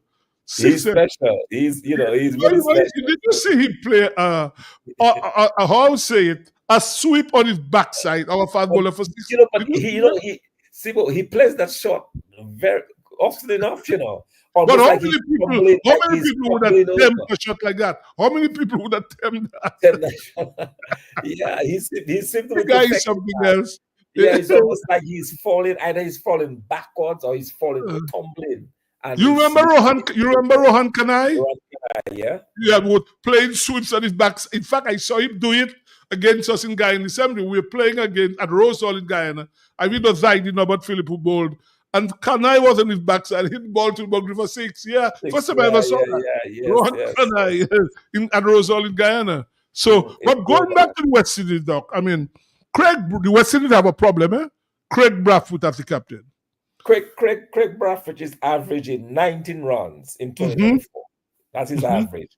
In about 15 innings. In 2022, he was averaging, I believe, 32. He moved to 24 last year. And this year, he's averaging 19 as the captain. And he continues to be the captain of the West Indies. Well, but not only that, he doesn't inspire. You know, the first inning, he scored 3 runs in 38 balls. He doesn't inspire the teammate. He goes there and he blocks. And it's something they have to start asking, what do we do? Yes, how far can you carry him? Yes. To have your captain who is just not contributing to the team. And then also Sibo, he came for some criticism as well, because when Bangladesh was batting in the first innings, and they seemed to be having the West Indies, the frontline bowlers were having some issues in getting the breakthrough towards the end. There was a lot of discussion, even among the commentators, and I was following up on social media as well. People were following the game, and they were saying, well, why doesn't he try something? Why doesn't he toss the ball to Afanaz or even to Kavemaj? And for some reason, there was that hesitation to mix things up, try something different, give the batters a different look, you know, to try to force that. Because at the end of the day, Sri Lanka came up really well. You mean Bangladesh? Bangladesh, sorry. Yeah. To cut that lead down the way they did to just about 160. And it was strange too that Bangladesh would have declared the inning without. I didn't understand it. Why would they have declared when they did that? I think to them, and it seemed to have worked though, because initially they kind of got what they wanted in the first session of play. I think they got four wickets. That's true. Yeah. So it seemed to have worked, because I guess in their mind they're thinking that we go and occupy, we probably get an extra 10, 15 runs, because, you know, it's the tail end, it's 1 wicket to go. We would have taken up that time and put West Indies under pressure. It was a shock for the West Indies, and it showed, because they came there and they were completely out of it for the first session, you know. So I thought it was good strategy. It was always going to be difficult to score, given the lead that they had in the first innings. If they were able to restrict West Indies, say, for under 100 runs in the second innings, they could have had a go at it. But with the lead of 160, anytime West Indies got over 120, 130 runs, it was going to be challenging for them. Yeah, and to be honest, the Bangladesh batting really is poor. Eh? You watch them, apart from maybe, I try to think, Das and Linton Das is a strike batter. You know, but Sibo, let's face it. I mean, they have lost some of their best batters. Well, Mushrif Rahim is not there. You know, Shakib Al-Assam is not there. Shakib Al-Assam is not there. Mamadullah is not there. True. You know, they've lost 3 or 4 of the top line batters. So it's a team that is rebuilding. Yeah, it's true. That's rebuilding. There's a lot of young players coming to the fore. So, you know, and I think an opportunity for the West Indies, but the West Indies struggled, I think, for me. You know, because, you know, save the innings of Graves in the first innings, it would have been a different story. We could have lost that test match. That's true. Let's take this caller. Good evening. Hello, Sibo. Yes, sweetheart. You tell me if I'm wrong, all right? No, go ahead. When they declared, I said probably this week, remember it was for 9. Right. So I said probably, you remember the fellow had got a blue over his, is it his head or so? No, he got the blow in the second inning. In the second inning, you're talking about the number, I think the second, 9? yeah. In the second inning, he got the blow and they figured, and then that was the end of the game. But that's not when they declared that? No. The first thing they declared. Okay. In fact, they took the West Indies by surprise, in fact, when they declared. They took the West Indies by surprise when they declared. Okay. Yeah. But did I answer your question, really? Yes. Okay. Thank you. All right. Welcome. Thanks. Yeah. We have another caller. Let's take the caller and then we take a break. Good evening. Yes, Ivo. Yes, sir. You talk about history and the Guyanese. The what? The Guyanese batsman. What is his name again? The Kanai? Ron Kanai, yeah. Well, I can remember seeing him in Botanical Gardens, you know. Yeah, he played here against the. That same time I was going to grammar school, we used to stow away to go and watch. And when the Common Islands beat them, in fact, in the garden. And that was his favorite stroke, man. No, a lot of people have talked about Richards, Lara, Sobers. This guy was a hell of a batsman, Ron Kanai, I'll tell you. Ron Kanai. And he was also the captain. He captain was on the period, right? Yeah, that's true. What you say, Moko? So you are Dunwick from Barbados. Mm-hmm. Well, Dunwick never really played for, but Rohan Kanai was a hell of a batsman. Yeah, man. No, me could say Rohan Kanai. And Basil Butcher. Yeah, that's true. When you wicked up like Guyana, it's like you have to know how you get them out with. No. Well, I remember we played against Guyana, and here was your team: Roy Frederick, Steve Kamash, Alvin Kalicharan, Rohan Kanai, Farud Bakas, Clive Lloyd. That was the top 6. You imagine that top 6? Yeah, I mean, you hear this team: Fredericks, Kamash, Kanai, Kalicharan, Bakas, Lloyd, Paidana itself. Man, that was a strong team. Wow. But Fredericks was one of my, in terms of the this guy was something else, eh? I mean, he was a brave guy. I mean, taken anybody. You remember that inning in Australia at Perth, eh? When he destroyed the Australian bowler for 169. Moko, you still there? Okay. Right. On that note, in terms of hooking of the ball, I mean, I'm not saying. No, he could hook and cut. That's why Fredo hook and cut, man. No, not many people could do that like him, honestly. Anyway, let's take a break now. We'll take an ad break now. Thanks. Dominican, enjoy your property, protect your property. You homeowner and businessman, protect your property, enjoy your property. Can't wait for the hurricane, can't wait till you flood again, can't wait till your roof fly out and all your business coming out. Remember, no insurance company will insure your property when a storm is approaching. Get ahead of the hurricane season and insure with a company who gives you the assurance of payment for your valid claim. Come speak with us today at the New India Assurance Company Limited, upstairs AC Shillingford and Company Limited, 24 King George Street, Roseau.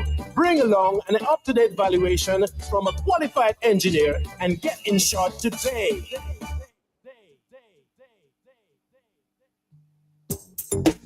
Rudolph Thomas Enterprise in Portsmouth, your suppliers of building materials and hardware products. Over 20 years experience in the business. Rudolph Thomas has lumber and plywood, Portland and tile cement, steel rods, galvanized and fenced pipe, and Rudolph Thomas can meet all your wire needs. Galvanized roofing sheets, doors, windows, toilet sets, face basins, and bidets. PVC piping, fittings, and lattice. Check out Rudolph Thomas for ceramic and vinyl floor and wall tiles, nails, nuts and bolts, paint and painting supplies. And check out their line of electrical and hand tools. And Rudolph Thomas is your one-stop shop for hard-to-find items like fiberglass mat and fiberglass resin and welding rods. Go now to Rudolph Thomas on 1240 Bay Street in Portsmouth.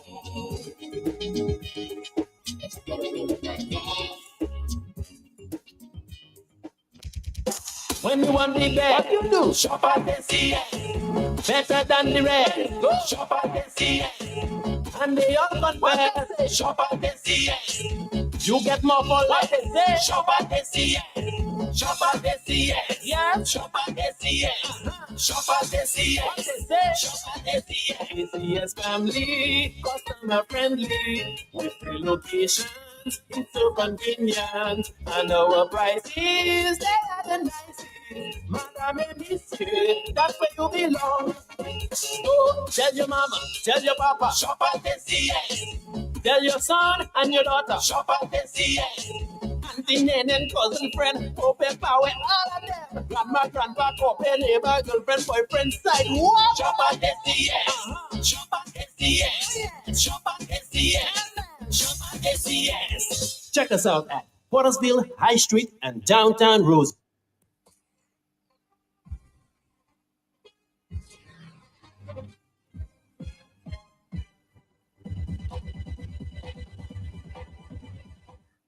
Yeah, well, we're back on home stretch, and Doc, the Dubla coach has apologized. He said that there was some accident on the Salisbury highway and some accident, so you got stuck in traffic. So probably have him next week. Yeah, next week. Yeah, sure. Next week.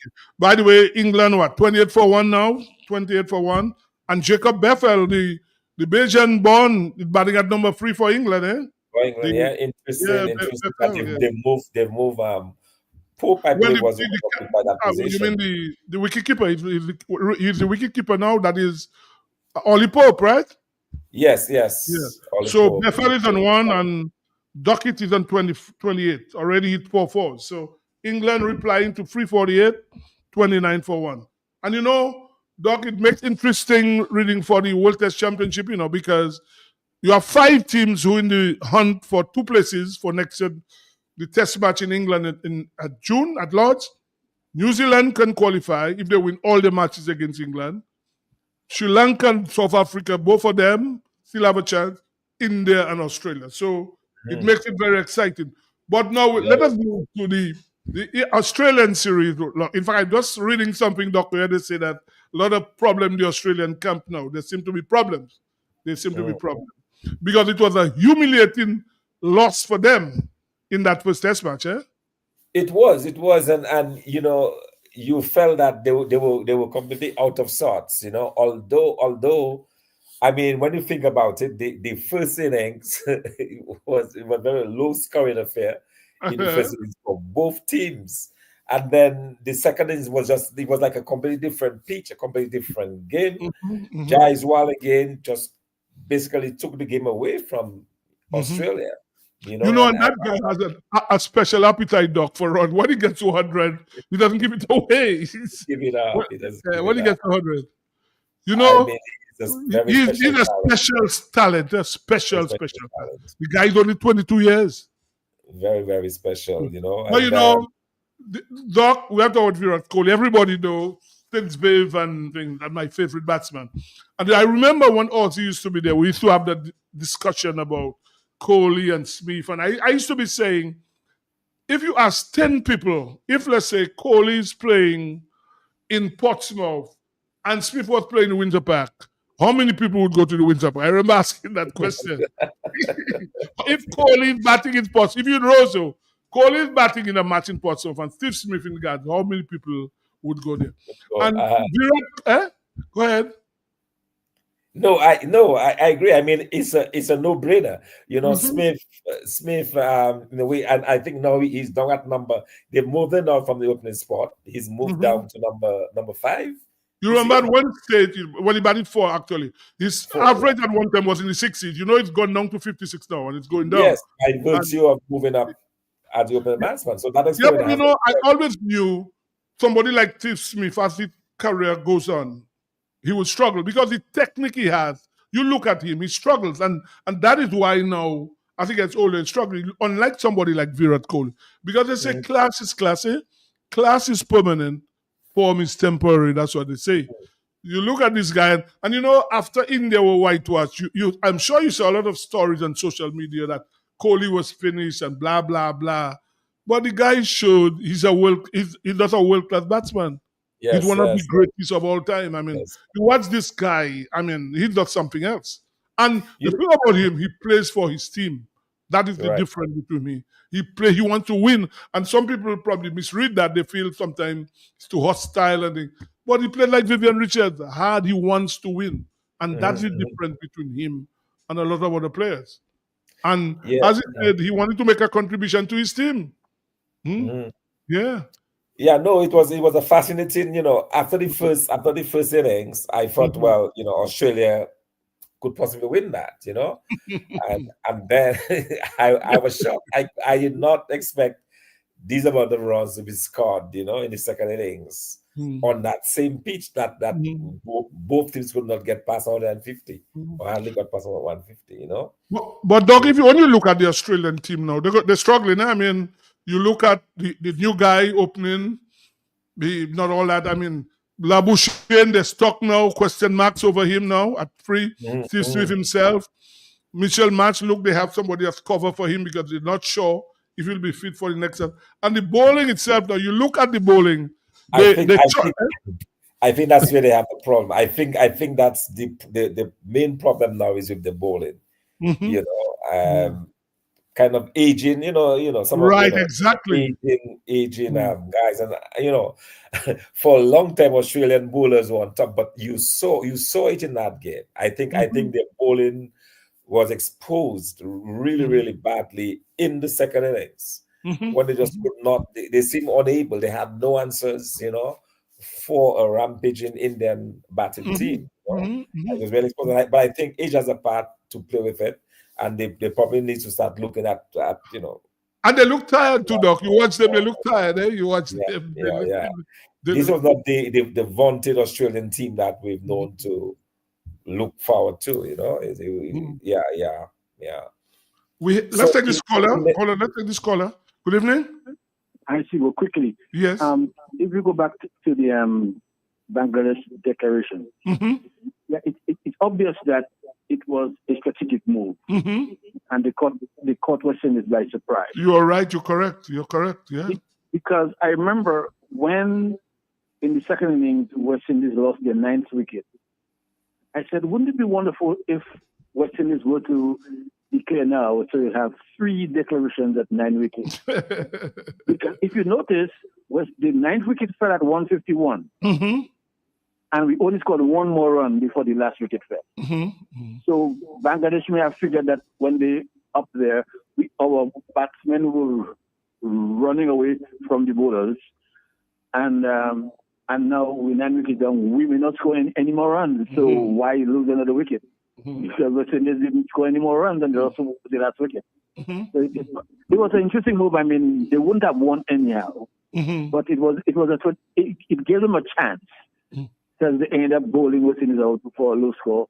But they would never have won. But I think it was a great move. Yeah, you're right. But I don't agree with the caller though. They could have won again. Bangladesh could have won again. They could have bowled West Indies for under 100. But it's whether they have the batting dog to do that. That's the thing. Yeah. But let's go back to Australia, India now. The thing about it now, India will have their captain back for the next test match. Rohit Sharma has arrived in Australia. Shubman Gill should be fit from the 3rd test match. They're hoping that Mohammad Shami will soon be fit to get to Australia. So India now will have an embarrassment of riches. So what happened? Rohit Sharma, so it means that Rahul has to give way to Rohit? No, well, probably Rahul. Gill mightn't play till the 3rd test. So Rahul probably might move to number 3. So you'd have Rohit Sharma opening with Jaswal, Rahul moved to 3, Kohli at 4, Pant at 5, and Jup Jurel at 6. So when now Gill comes back, you think Gill is a likely well, Gill is the number 3. I mean, as you know, Gill is the man at number 3. But he got that broken finger fielding in the nets before the 1st test. So he was ruled out of that test and maybe the 2nd test as well. They have a game this weekend, a 2-day game against the Prime Minister's 11 at Canberra, the Indian team. And the test match is the day-night fixture next week, Friday night in Adelaide. Next week, Thursday night, I think. So hopefully the captain is back. So he'll be at the top of the order. So Rahul, I suspect, will move to number 3 in the next test match. And probably when Gill comes back, then Rahul will probably move to number 6 when Gill comes back. So that is the thing with India. They have so many players, man, that that's the thing. So, but I thought I was a bit surprised that they would play what's his name, the spinner before both Jadeja and Ashwin. I've always wondered about why do they do that. I mean, here is a man. Ashwin has what, 6 Test 100s, you know? 6. Yes. Yeah. Jadeja in the last 4 years averaging over 14 Test cricket. He has a batting average of over 35, over 300 wickets. So I always wonder, they pick Sunder as his only spinner to bat at 7. So you always wonder how they do these things. But I guess maybe they have too many players. I know. I mean, when you have these players, this quality player, that Asia that can come and score a century, batting at number 8, or and Ashwin can come in similarly. So I think Sibu, what it is a matter of giving some and probably the pitch as well. And I mean, it paid off, and he too can bat. So well, maybe it's the heir apparent to Ashwin. Maybe they're grooming him because Ashwin at most probably had maybe a year 2 more. Ashwin, what, 37 now? Absolutely. 37. So probably they're grooming somebody to take over when Ashwin will have retired. So maybe they feel Washington Sunder is the answer for Ashwin when he will have retired. So, yeah, I suspect it's just the exposure. I suspect it's just the exposure. But I was really surprised that Thing did not play. That which one? Who? Jadeja. Oh, yes, I didn't understand. I was really surprised. Yeah. But it must be that they're just Sunder coming in. I think is to give him some practice. But when you have too many players, that's what happens. Sometimes you have too many. You don't even know what to do. Too many players. I mean, in there.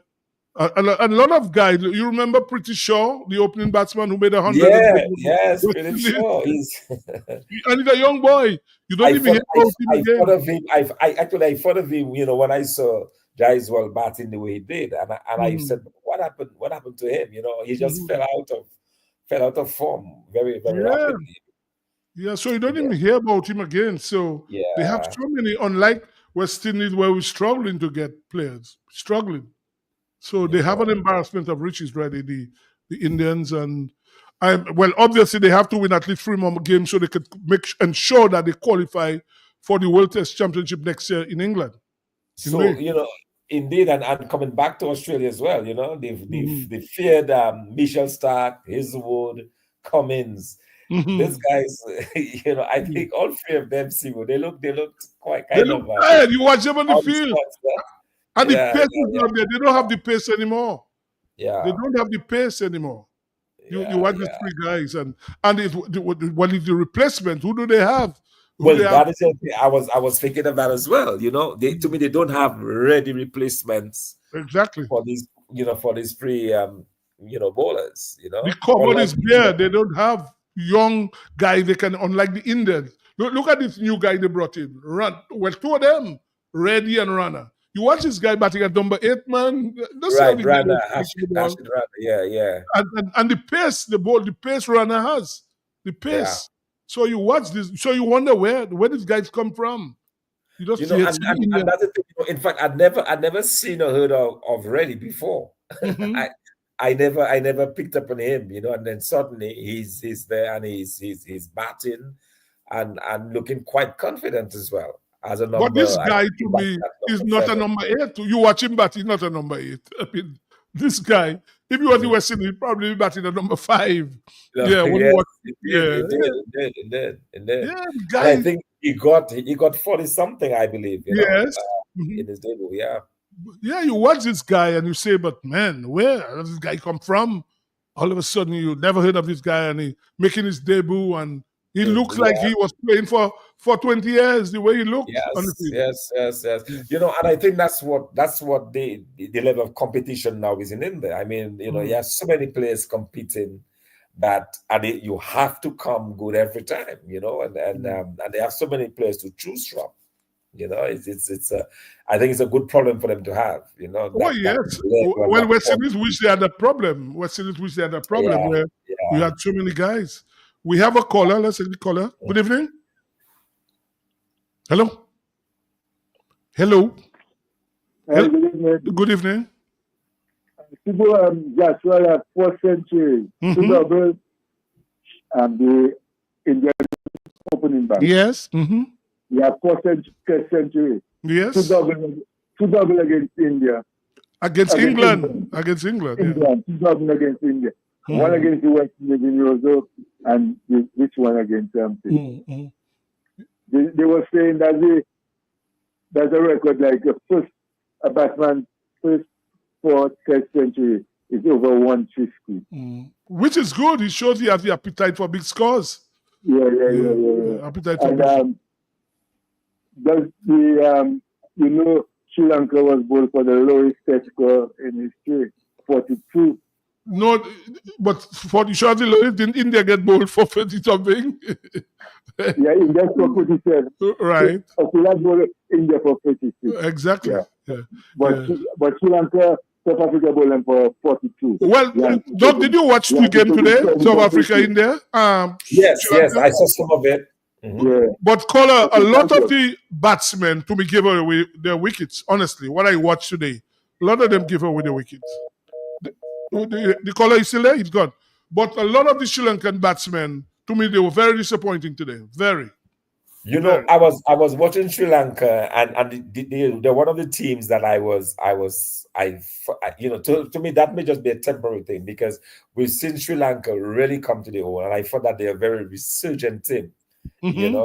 But somehow they have not really showed up against in this recent series.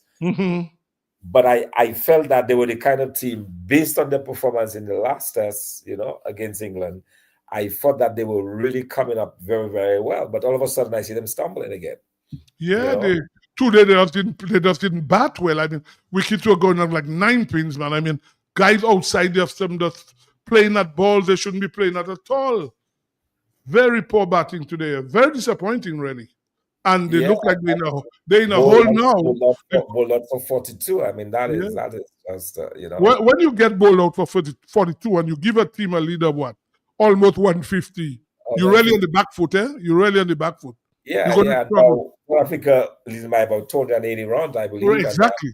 So you could be chasing 400 runs. And when you're chasing that against a potent attack like South Africa has, they will struggle. Sri Lanka look like this one could probably they gone past them already, this test match. Yes, indeed. Look like I'm sure Ronald Lander will be disappointing. That's the team he feels he supports. So I know. No, it's a great team. It's they've just stumbled in this game, But under Jaya Shira, their new coach, they have done well. They have done well. Absolutely. They've done very well. They've won a lot of series. So tomorrow morning, we'll see how it goes. 4 o'clock tomorrow morning. England, close to lunch. Let's check the score. England have 44-1. 42-1. And what's his name? Duckett has 32 of the runs. Duckett, Ben Duckett. Right. Bethel is 9. The youngster Jacob Bethel is on 9, making his test debut. Making his debut. Yes, indeed. Yes, so we're coming to the end of the program. So there's cricket tonight, continuing England and New Zealand. 4 o'clock in the morning, it's South Africa against Sri Lanka. West Indies, Saturday, the second test match in Jamaica, Saturday. For people who watch football. And then we also see Pakistan played against Zimbabwe. Oh, yeah. They won by 99 runs in the third ODI. Yeah. And we mustn't forget to talk about in Africa, the score. Nigeria, 271 for 4, and Ivory Coast bowled out for 7. When I saw that score. And these are qualifying matches for African countries. 27 all out. T20, T20. So you see a team get bowled out for 7 runs in an international match, and you say, man, what was wrong? The pitch or the guys that have been bowling extra. Oh, by the way, we didn't speak about the IPL draft. A 13-year-old has been drafted. You saw that? Oh, no, I missed that. 13-year-old boy has been drafted in the IPL. Yeah, 13-year-old. Wow, but then see, we're talking about drafted. Let's talk about who was not drafted. Well, we can talk about West Indies. Alzari Joseph was not drafted. Shea Hope was not drafted. this guy from the one from Barbados with the dreadlocks. Kyle Mayers. Brandon King. Yeah. Akil Hussein. Very, very surprising indeed. Yeah. So, Shepard got especially Shea Hope, huh? Yeah, because he did reasonably well. Because to me, he played very well in the last year. He played very well. And the fact that he went undrafted it's very interesting. It also shows as well that the other countries have caught up and surpassed the West Indies. Correct. That's West Indies players are not so much in demand again as they used to. True. Very true. That is the reality. That is just the reality. So who was the highest pick for the West Indies? Richard Pant was the highest. Richard Pant got bought. Moved to a new team. But for the West Indies, which of the players? Which of the players? Well, the player Shepard goes to RCB. That's Kohli's team. Narayan and Russell, both of them are staying at KKR. You have Rutherford was Butt. Then you had who's the other one? There's somebody else. Let me see. You have Narayan, Russell, Rutherford, Shepard, Powell, Hetmeyer. Hetmeyer still at his team. Yeah, Delhi. Yeah. Robman Powell, yeah. Robman Powell is with Russell and Narayan at the same team. Robman Powell. So these are the six West Indians who were bought in the draft. But Richard Pant was got the highest payday.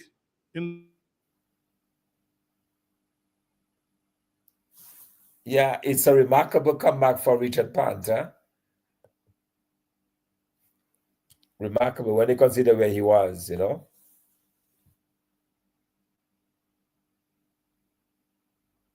Remarkable.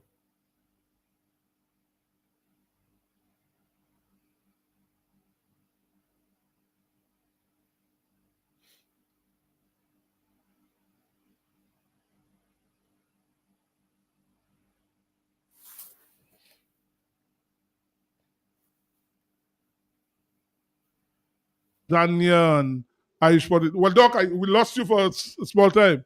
So I was just saying, we've come to the end, and I was just saying, people like Lobby having a good time tonight, eating plenty food, and he'll be back with us next week. I will say to people, they need to go to the gardens and see what is happening there, because what is happening there is a travesty. It is just not good for our cricket, where people can take over the place, put all their things to go and have their CO. It looks like that's all some people can think about, CO. They don't have the brain to think about other things. Everything is a CO. So, on behalf of Dr. Fontaine, Lambi and the console, I want to say good night, and you'll hear us again next week. Good night, everybody. Good night.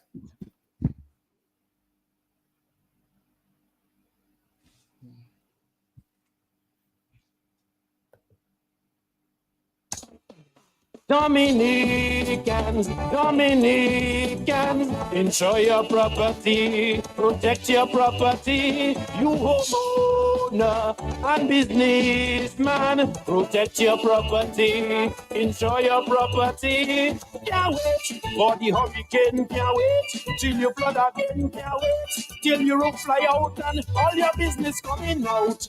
Remember, no insurance company will insure your property when a storm is approaching. Get ahead of the hurricane season and insure with a company who gives you the assurance of payment for your valid claim.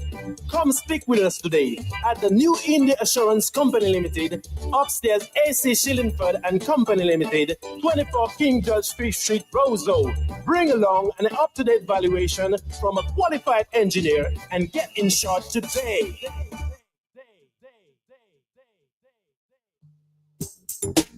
Rudolph Thomas Enterprise in Portsmouth, your suppliers of building materials and hardware products. Over 20 years experience in the business. Rudolph Thomas has lumber and plywood, Portland and tile cement, steel rods, galvanized and fenced pipe, and Rudolph Thomas can meet all your wire needs. Galvanized roofing sheets, doors, windows, toilet sets, face basins, and bidets.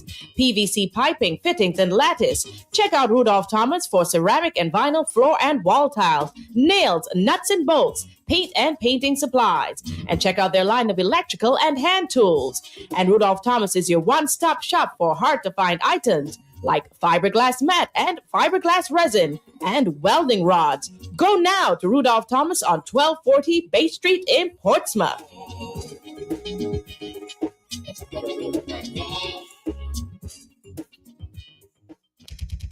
When you want the best, what you do? Shop at the CN. Better than the rest. Go shop at the CN. And the young confess. Shop at the CN. You get more for life.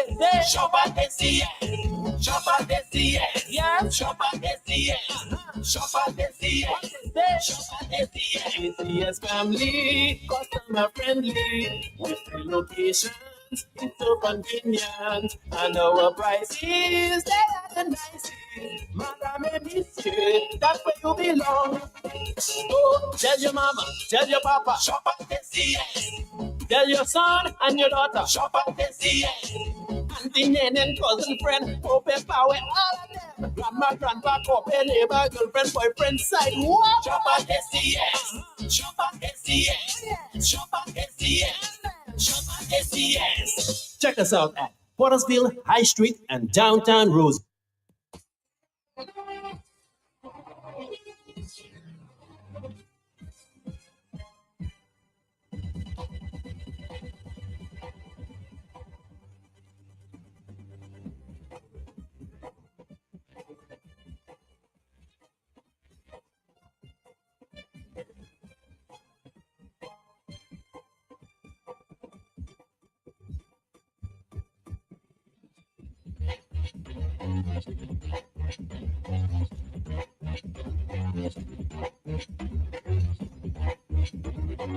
Thank you.